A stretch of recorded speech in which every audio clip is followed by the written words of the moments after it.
Welcome to the All Access Podcast from the experts at Tevis. Each episode, we'll talk about technology topics, trends, or solutions that manufacturers need to know in today's rapidly evolving times. Sit back, enjoy the discussion, and let us know what you think.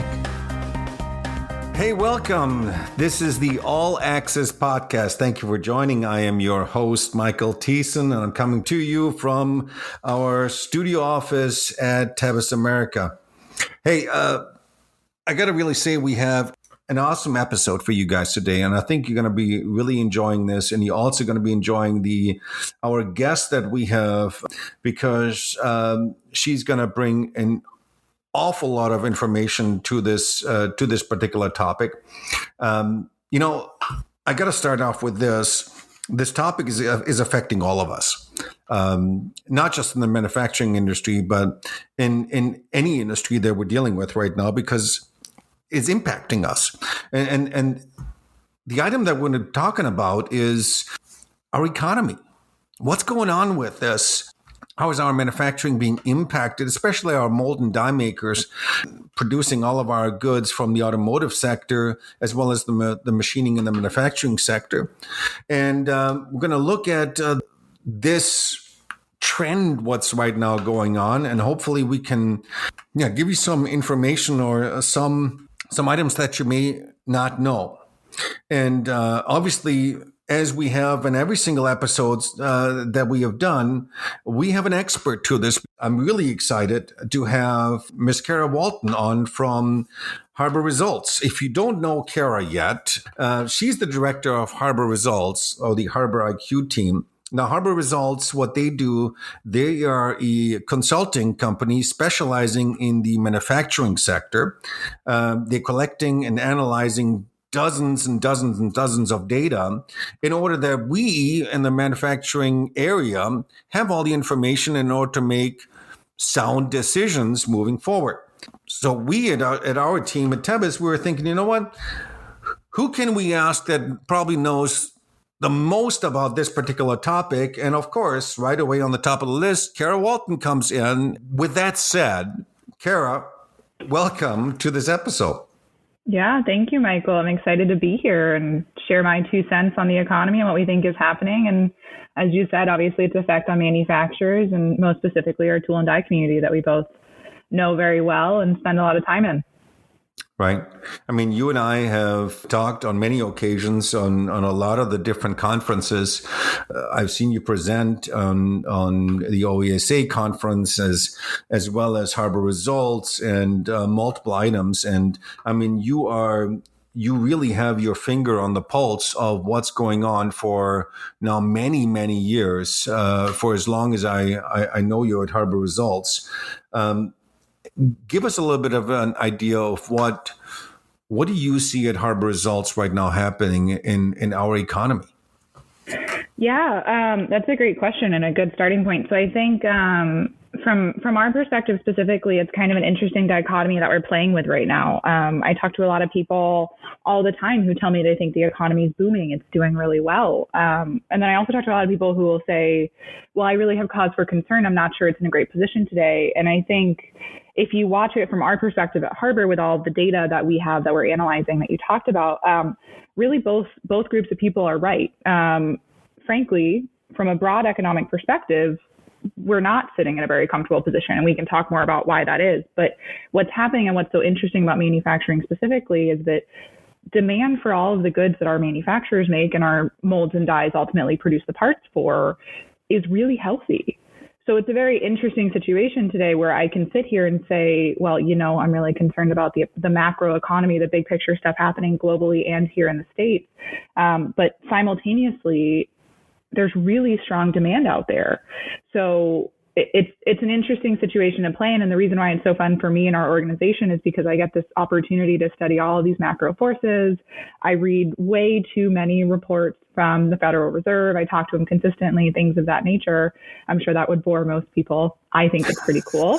But then I also get to take all that macro data and take all of our information that all of the tool and die suppliers and their customers provide to us to kind of see what's happening in this dichotomy. So from my perspective, I think it's a positive story for manufacturing, but there are absolutely forces at play that we have to be aware of that frankly are out of our control, right? Whether it be inflation rates, interest rates, what's happening from a federal deficit perspective, all these kind of things that we have to watch closely. So that's kind of my initial take, if you will. So if I would be, and probably our listeners are in the mold environment, the dye environment, and all of this.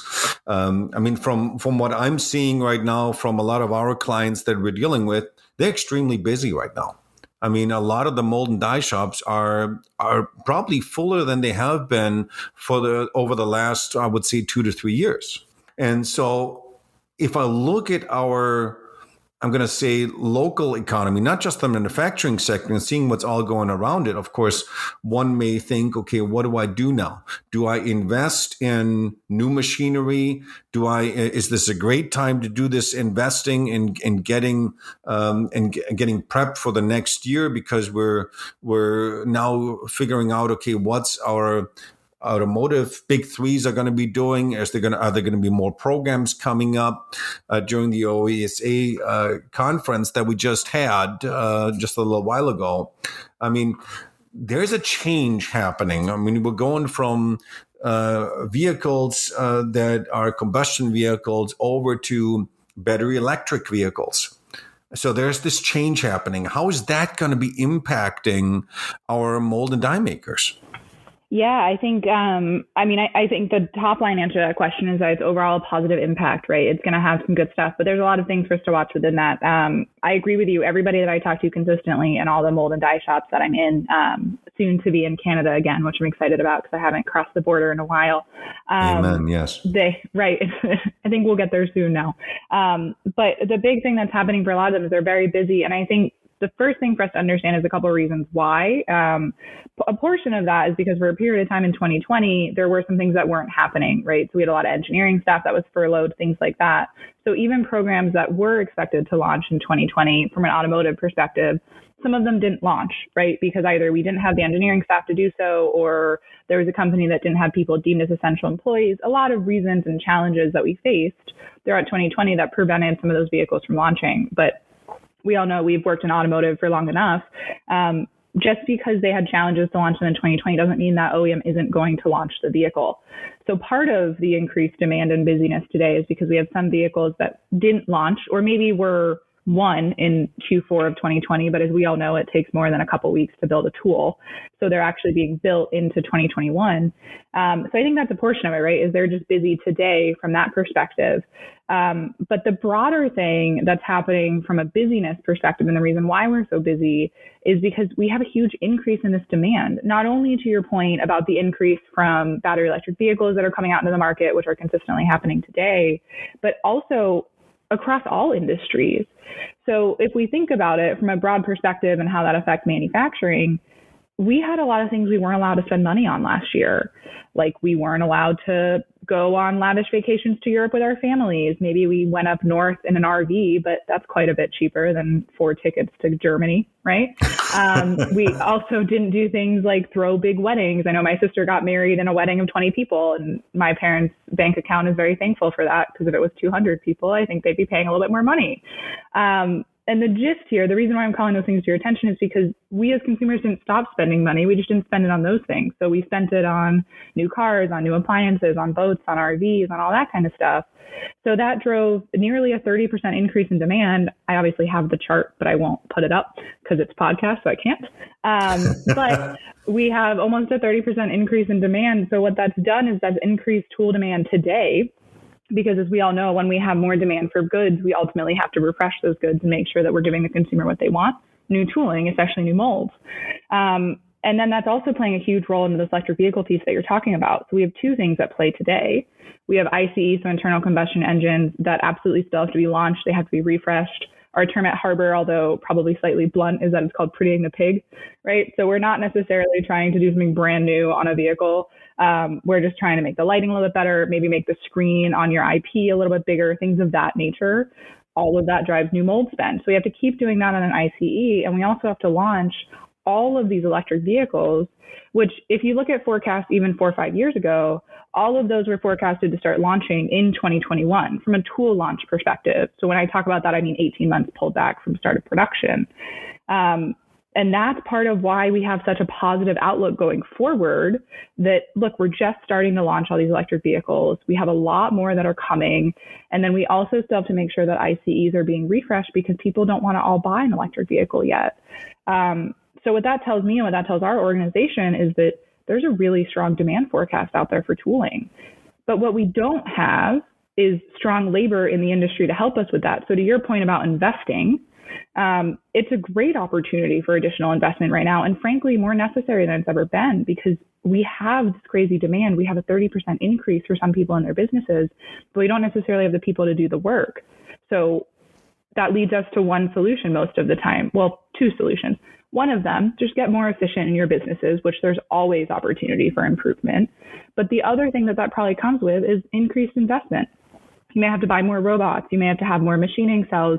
You may have to design differently because you don't have as many designers as you used to. All of these things at play that are going to drive us to have to invest more in the next year to 2 years to prepare ourselves for this consistent increase in demand going forward.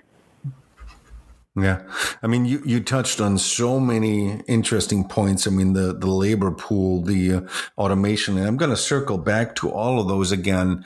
But I want to focus on one of the things. I want to get your thought on this. About 4 years ago, I flew back from Germany, and I had the pleasure of having somebody sit beside me that's in the automotive industry, especially in the industry of, and I'm not going to say the name here, using lenses more, cameras more, instead of using rearview mirrors and all of that kind of stuff. And during our conversation, what was said was that the future is that more and more of our rearview mirrors are going to be replaced by lenses. And then I saw just not too long ago, Lexus and their new flagships or in the new vehicles using more, I don't even know what the correct term is, but using hand gestures to move your seats back and forth and stuff like this. So what are we doing here? We're replacing buttons that have been molded before, where I needed to have molds and tools and all that kind of stuff for, with digital entities. So of course, our mold production or die production will be considerably reduced. Do you think that's going to have a huge impact on some of the amount of tools that a mold maker is going to be able to count on in order to survive? Yeah, I think it absolutely will in some capacity, but there's a couple of things that play within that, right? There is absolutely some reductive design happening, to your point. I know I was driving a BMW X5 a couple of weeks ago, and I'm a big hand talker. And I was on the phone with someone, and I was moving my hands around and didn't realize that the car was trying to turn the volume up and down based off my hand gestures. So that was a little weird. But you're right. It absolutely is starting to drive a little bit of that situation where we have more reductive design. But I can also tell you there's still a lot of buttons in those vehicles, right? We still need buttons to roll the windows down, and we still need a lot of plastic when it comes to framing out all of these screens, because now most cars have 3 or 4, and we still need air vents and things of that nature. And then obviously with electric vehicles, we also have a lot less from a black plastic perspective, but we also have battery trays and things of that nature. So there's still a lot of mold demand. Die demand, I think there will be a lot of die demand more in the short term as we have dual platforms, but there's potentially going to be a reduction in some of that die demand going forward, because frankly, we're going to try to have one chassis, if you will, and then have a bunch of different options on top of it. So inherently is going to decrease some of our steel demand. But I think that's not an overly strong concern today because of the number of trim levels we have. So even if we have a 20% net reduction in buttons in a vehicle, right, because of all the things that you're talking about, we may have an increased number of trim levels. And frankly, we do for a lot of vehicles for at least the next 5 years, because we have to launch electric vehicles that are only coming out with 1 or 2 trim levels, but while still simultaneously keeping all the trim levels on our internal combustion engines.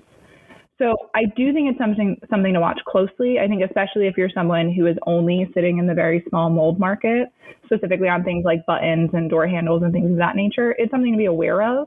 But it's not necessarily cause for concern immediately, because there's still a lot happening in these vehicles. And frankly, the other thing to your point about evolution is, as we get more into autonomous vehicles, which is obviously much further down the road than electric vehicles, a lot of people bucket them, but they shouldn't be bucketed, right? They're two very separate things from a innovation perspective. But when we do get to that point, which will happen, we're also going to have an increase in plastic demand because we're going to have more people who want their own individual cells. Like if you think about flying first class to Germany, we're talking about Germany. So we're flying first class to Germany.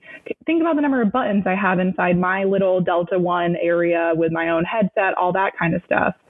Once we have autonomous vehicles at some capacity, we're going to need all of that in the vehicle as well. That's going to be the expectation that your consumer has. So it'll ebb and flow as all things with mold demand and plastic demand do, but I don't think it's too much of a cause for concern today from a reductive design perspective. Mm-hmm. Well, certain items are going to be replaced by others, and there's going to be an opening for some new technology that requires some new molds or new dies in order to replace this. My son works in the steel industry, buying steel for the automotive, and I've got a daughter just entering in the plastics industry. So I've got both genres kind of covered on the molds as well as on the dies for steel. And the interesting aspect that we're seeing also in our clients in the mold and the die industry is the problems that all the mold makers or the die makers are running into. So, I mean, the die makers have these steel issues, the amount of steel that is available. And while on the plastic side, we have the resins and all that kind of stuff that is on short demand. Do you see any light at the end of the tunnel that we're going to have more resins available so it's not going to have this downward turn in the plastics industry or even the die industry in terms of the steel? Yeah, I would love to say absolutely, it's going to be great. I'm sure that would make a lot of people happy, but I unfortunately don't think that we can say that. From our perspective at Harbour, and we listen to a lot of other experts, to your point, in the resin side as well as in the hot rolled and cold rolled steel side, so less on tool steel, it's probably not going to end until at least the second quarter of 2022.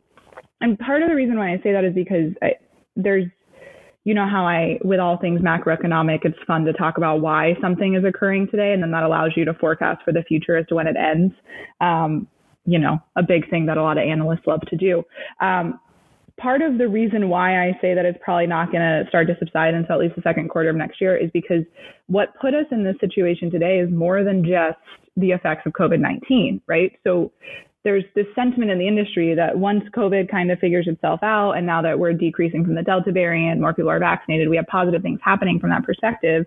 In theory, that means that the supply chain problem should be solved, right? That's the logical next step.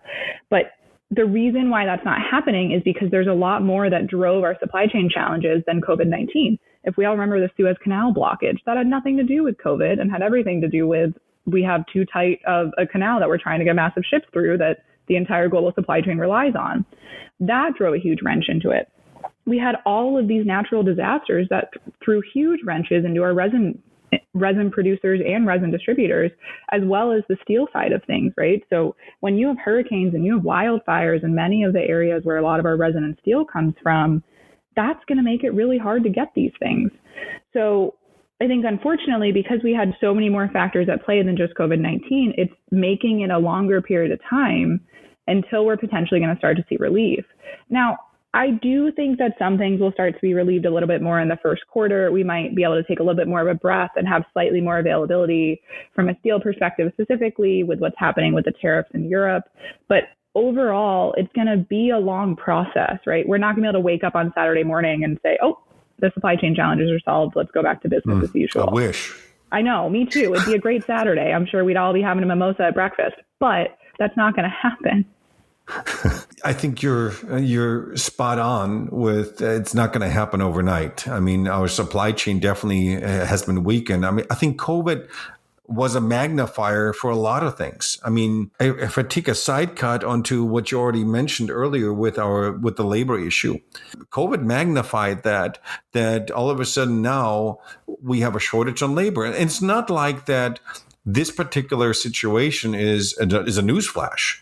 We've had that for years and years and years where we didn't get new growth in the industry. And to what you had mentioned before too, we have a lot of, and please excuse me for saying this now, a lot of old white guys or white-haired guys in the position still. And you know what? They're going to be retiring here very soon, which means a lot of the experience now goes with them. I had the pleasure of talking to some of our friends that you know well with James Ritchie and talking about the Industry 4.0, and also with Julian O'Day talking about the labor issue. And that is a really scary item that we're having, is not having enough labor that's coming up that has experienced.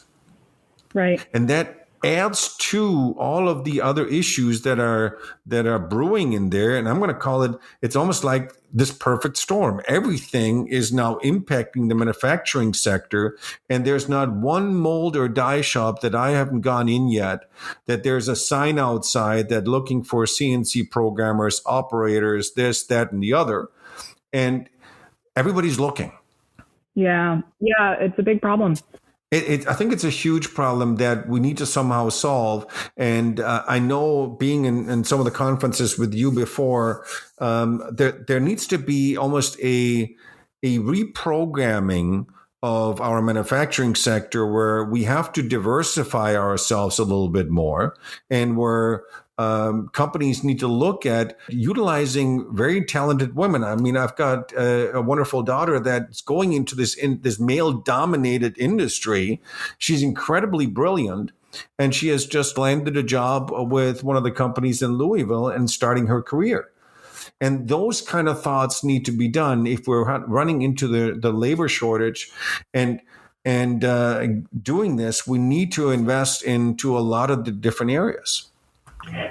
Yeah, I agree completely. And I think there's a lot of reasons for this perfect storm that you're talking about. I think from a labor perspective, there's a couple, I'm not going to say easy solutions to the problem, because this, to your point, the labor problem is not going to be solved quickly. But there are some things that we can do as an industry pretty swiftly that would allow, to your point, potentially some increase in diversity, and also just increase the number of applicants for positions. At the end of the day, right, everybody who's listening to this podcast, and you and I, we're running businesses, we're trying to hire people, and we need qualified applicants to choose from. The bottom line is that's what we need, right? We need to be able to hire people who either have the skill set or have the propensity to learn the skill set that we need for them. So I think there's a couple really easy solutions to the problem, at least initially. One of them is, to your point that you brought up, you haven't walked into a tool maker who hasn't had a sign out front that says CNC programmer needs to be familiar with NX and some other software, right, in order for them to even apply for the position that we need available right now. They need to know Tebis really well. They need to do all these different things in order to apply for the position. Otherwise, don't even bother, right? We've seen those signs. We see them all the time. That's not doing a whole lot of anything anymore. You and I both know that every single person who is seasoned in those things that the average tool maker needs has a job right now, and probably also already has 2 other tool suppliers who have said, we'll offer you $1 more if you come down the street to us. That's what's happening in today's market. So I think we're kind of doing ourselves a disservice by putting a sign out front that says you need XYZ, partially because that's not going to work, because those people already have a job, right? That's how short supplied we are in the tool industry. But also because you have a huge group of people who are going to see that sign and aren't even going to consider it, just because they don't know what you mean.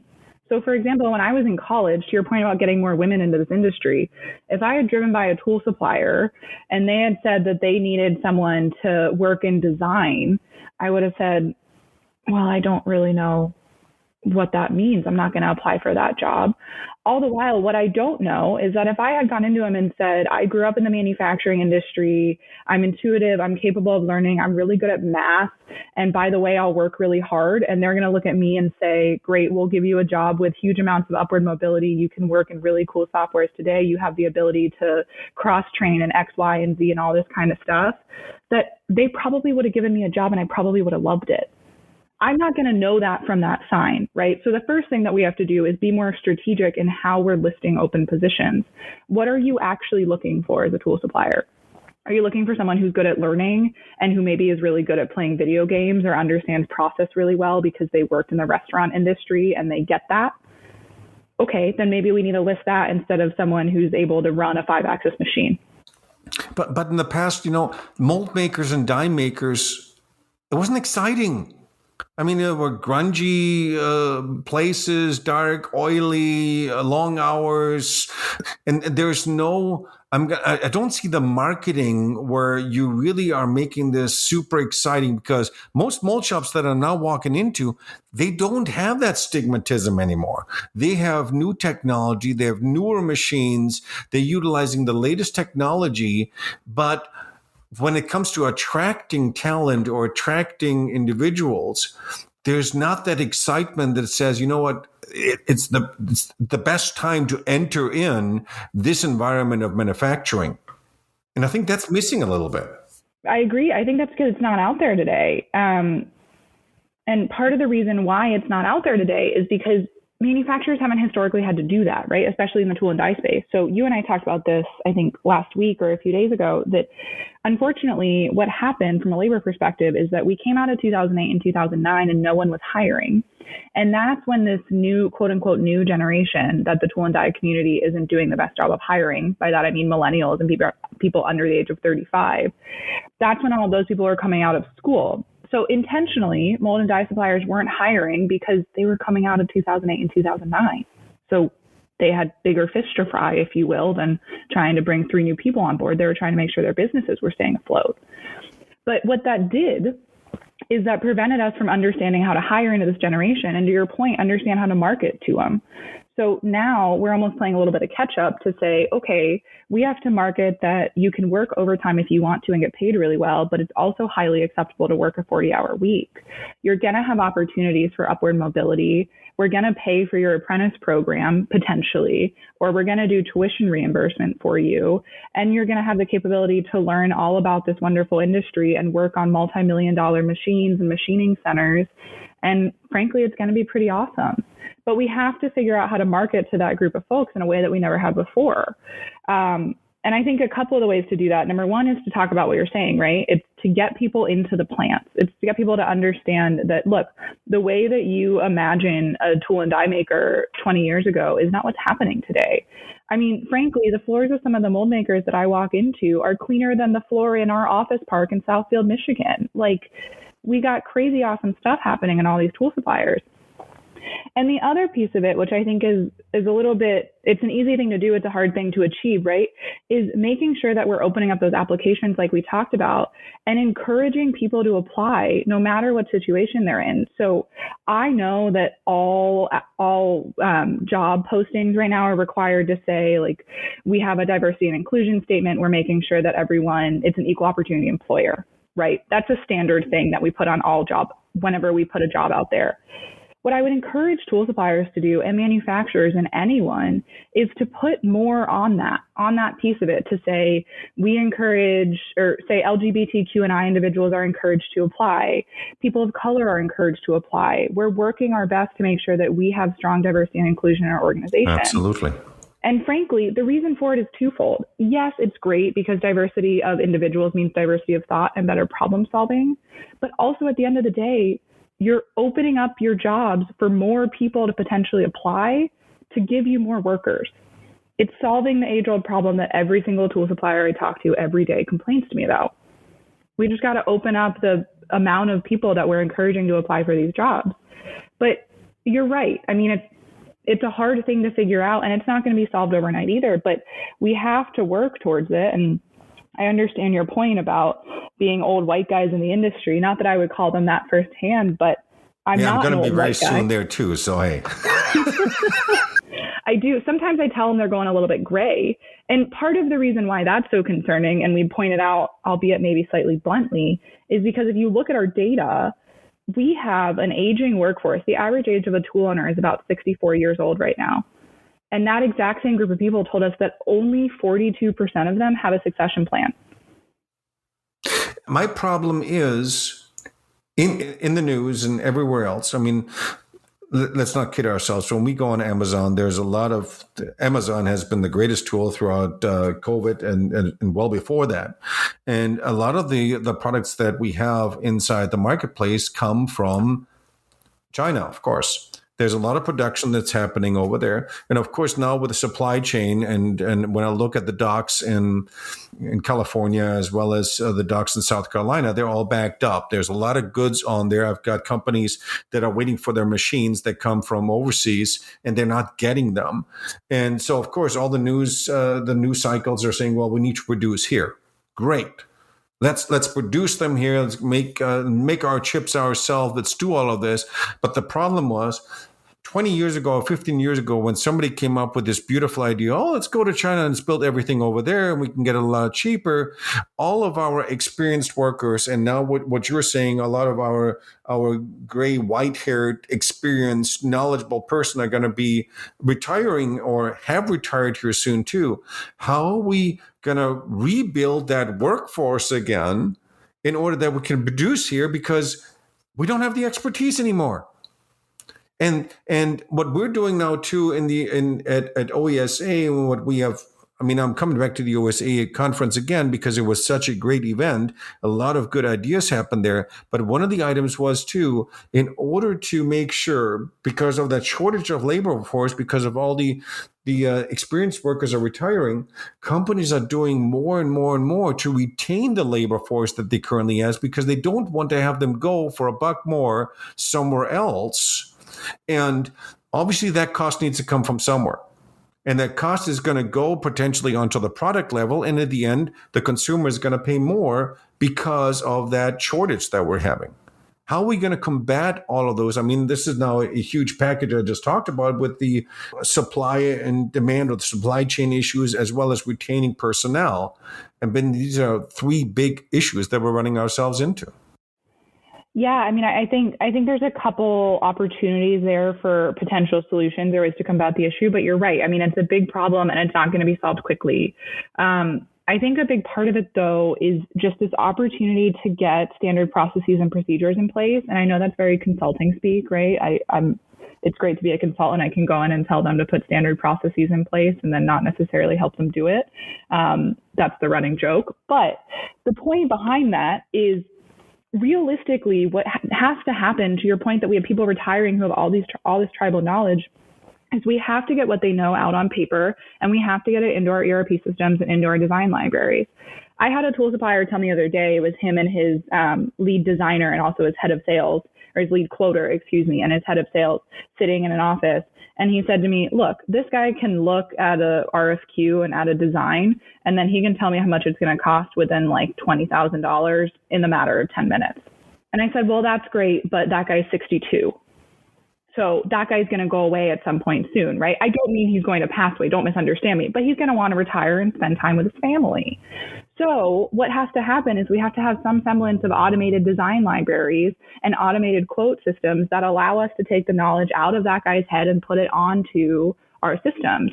We have to do the exact same thing on your shop floors, right? So we've talked a lot. I know, Michael, you and I have talked before about task-based manufacturing. So it's this opportunity to say, okay, we've got a lot of things that go into building a tool. We have a lot of things that are very simple, drilling a water line, et cetera, to much more detailed things and making sure that everything's spotted well and all of that. So why are we sitting here today and saying, okay, so we have one tool supplier who's accountable for the entire process? Why aren't we taking that really, really smart guy that you're talking about that might be retiring in the next 10 years and saying, okay, I want you to spend your time on this most complicated part, and then I want you and your team to train all these other younger people who are coming in as we hire them on all these other pieces of it. And then what you, Mr. Lead Toolmaker, have to do is you have to look throughout all of these younger people and people who are learning the system and say, okay, this guy clearly has a propensity to figure out what I'm doing. Let's take some time and train them on the most complicated pieces of building a mold. But to your point, if we're hiring people and we're bringing people in who don't have mold making experience or die making experience and saying, okay, you can go sweep the floors until you figure out how to build a mold, they're not going to stick around, right?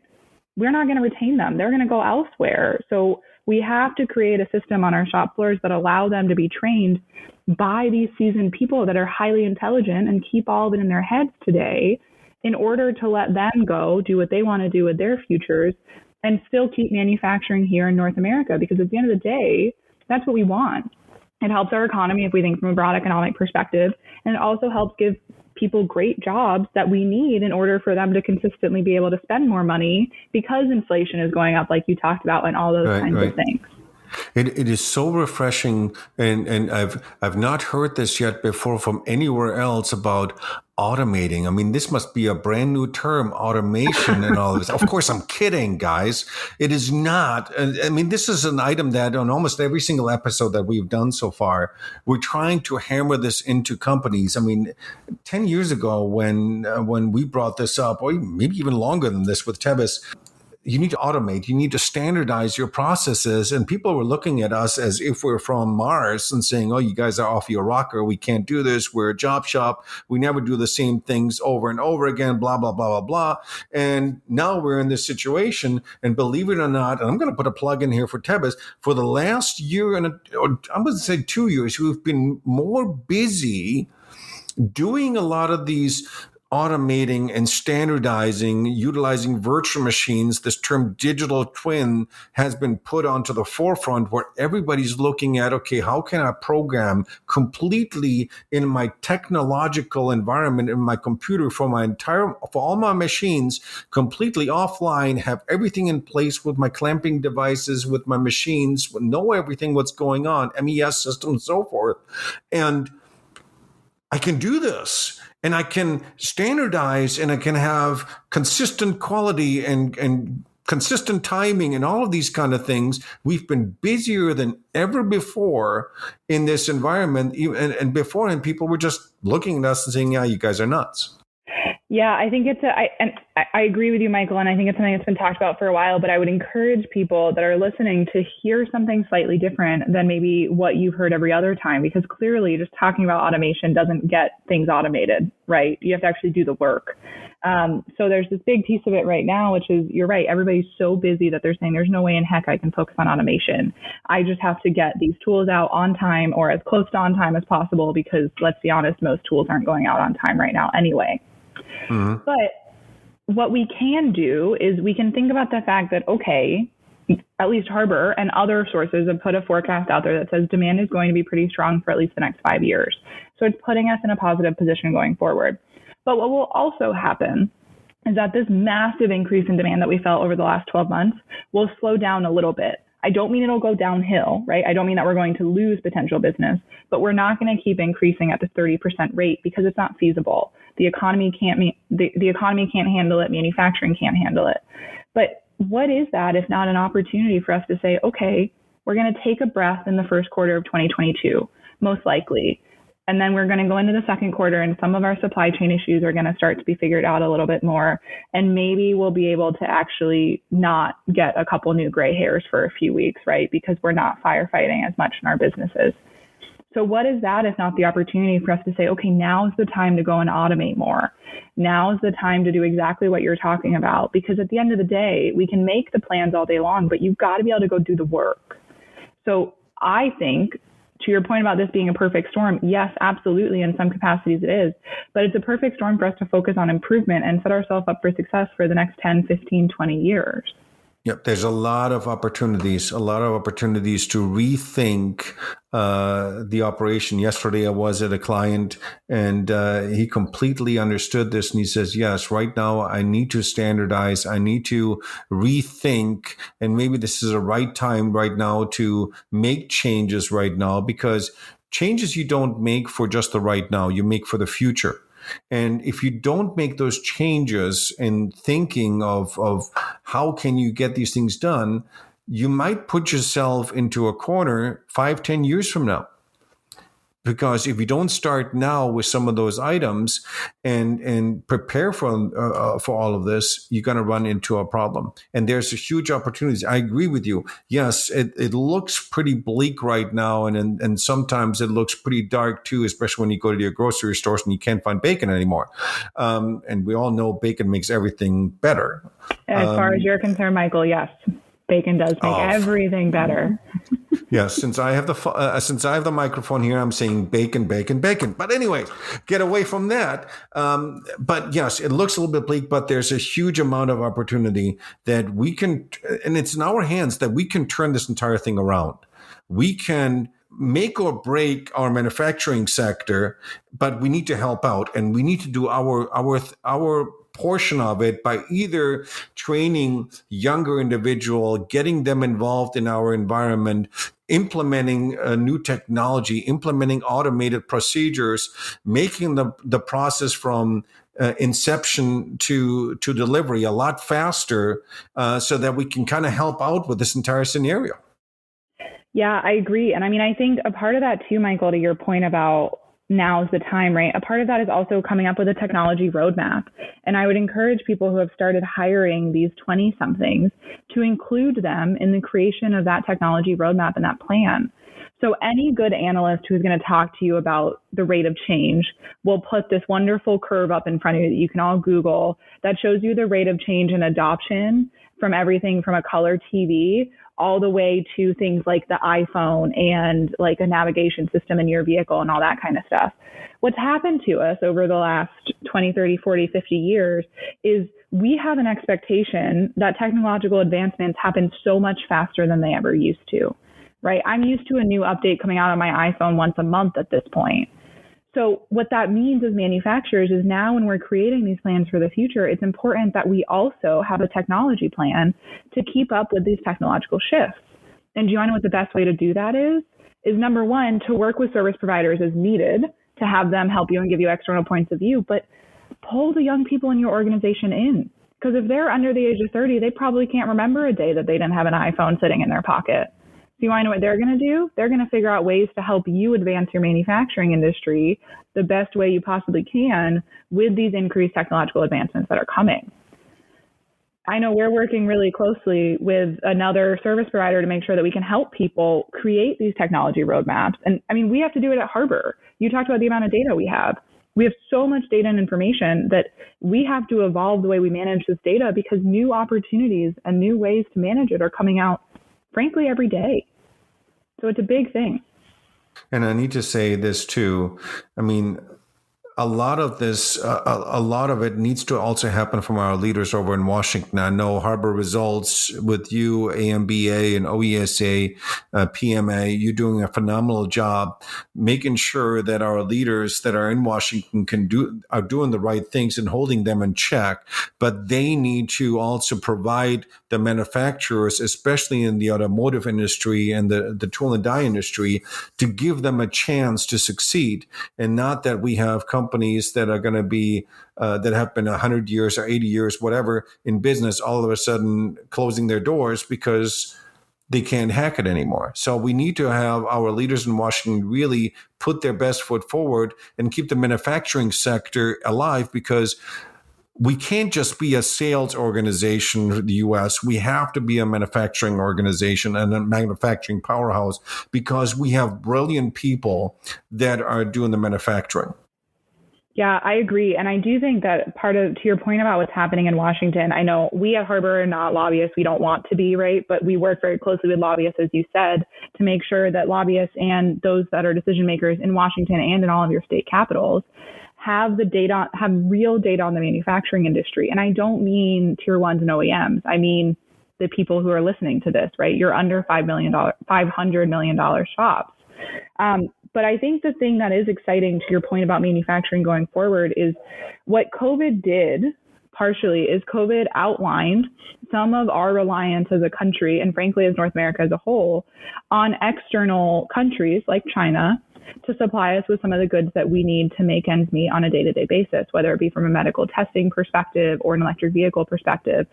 And the current administration, and frankly, future administrations, I don't care whether they're Democratic or Republican, all are planning to have a vested interest in making sure manufacturing in North America is sustainable and is a powerhouse, to your point. Because at the end of the day, no matter which side of the aisle someone's sitting on, having a strong manufacturing base is good for the economy, it's good for middle income earners, and it's good at the end of the day for us to be the superpower that we want to be in this world. So I think it's an exciting path forward. But to your point, we got to make sure that we're putting the right data in front of these people who are making decisions so that they know which decisions most benefit this group of people. Right. And you know what? Technology changes so fast. And especially in our manufacturing sector, when I walked into shops 25, 30 years ago, or whatever, and looked at what kind of machines were in there and looking now at what kind of technological wonders are now inside their shops, it is simply mind blowing. I mean, just alone, if I look at my own software that we have with Tebis, and I looked multiple years ago and what that looks like, I'm scratching my head and I'm going, oh wow, how could I utilize a program like this? And now look at the products that we have, and it's not just Tebis, it's everybody in the manufacturing industry with computers. It really has changed the way how we operate, the way how we manufacture, and it also shows in the quality that we can provide.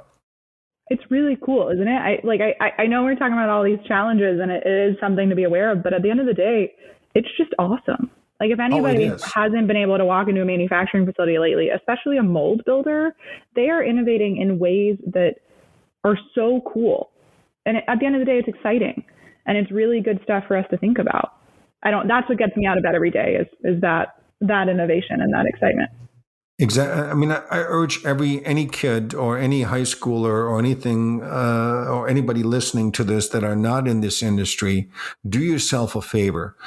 Look at and this was something that my college instructor in the plastics industry mentioned to me. Pick up a part that you have at your household. Look at it and kind of imagine, how was this manufactured? Think backwards of how this was, and then maybe visit one of the mold makers and die makers to see how these things are being produced. It is truly exciting how these things are happening. And Cara, I know I can talk to you forever on all these different topics because you're just such an insight on the things that are going on. You have your fingers on the pulse on what's going on in the manufacturing industry. In order to wrap this up, give our listeners who are listening to this maybe your insight or maybe a couple of points of what maybe they should be doing going forward in the future so that they can be this powerhouse that we're looking for. Yeah, well, that's a loaded question, right? I got to tell them what I think is important. No, I think it's a couple of things. I think number one, to piggyback on your point about any young person who's in their home and looking at something and understanding how it's made, and then you said to go visit a mold or die shop, I would take the call to action one step further. If you're listening and you don't know how to go visit a mold or die shop, let Michael know or let me know, and we'll make sure you get into a mold or die shop. I have no doubt, Michael, that I could pick up the phone and call someone and they would love to have any young person take a tour of their facility, right? So just to get that one out of the way, I think that's super important. And I think along with that, one of the biggest things that a mold and die supplier, any small to medium-sized manufacturer can do first is that they can make sure that they're working with their local school systems, whether it be high school or trade school or community college. That's one of the best things to do that will allow you to get, frankly, in tune with what this next generation is looking for. And when I say next generation, I don't mean millennials, because frankly, the oldest millennial is 40. So they're probably already sitting in your facility or listening to this today. I mean this Gen Z population that's coming up next. They're the largest generation we've had in history. And what they need is very different than what anyone before them's need. So get involved with your local states and your local officials to help understand what they want and how you can provide it in your facilities. And beyond that, I think, Michael, at the end of the day, the best thing that anybody can do is understand that, yes, this is a little bit of a perfect storm, but even when some of these things are solved, which will take time, something else is going to come up behind it. And I don't mean that to sound negatively, like it's a cause for concern, but what I mean is work to run your businesses with the chaos. Control what you can in your facilities today. So don't sit back and say, okay, once all these other things are solved, I'll do better. I'll automate my design libraries. I'll make sure that I implement task-based manufacturing. Don't wait, because I don't think that we can. To your point, we have a lot of external competition coming from places like China. We also have a challenge from a labor perspective. So waiting until these things are solved is just going to put us in a precarious situation. I'd much rather you say, here are all the things I can't control. Okay, let's put those aside. Here are the 10 things I can control, and let's go do the work today, rather than waiting and twiddling our thumbs until we have a situation where it's easier for us to do that work. Well, Cara, once again, nice answers to a loaded question. And Thanks, It is always a pleasure talking to you, Cara.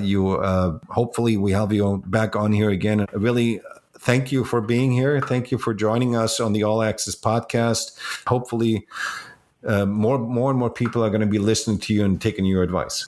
Absolutely. Thank you. It's great to be here. I appreciate the opportunity and love to do all things with Tebis. So happy to be on a future podcast or do what I can. Wonderful. Thank you. All right. To all of you guys that are still listening, let me just echo what Cara said. Get involved in what's going on. Yes, it may look like a perfect storm, but it could also be the perfect opportunity for you.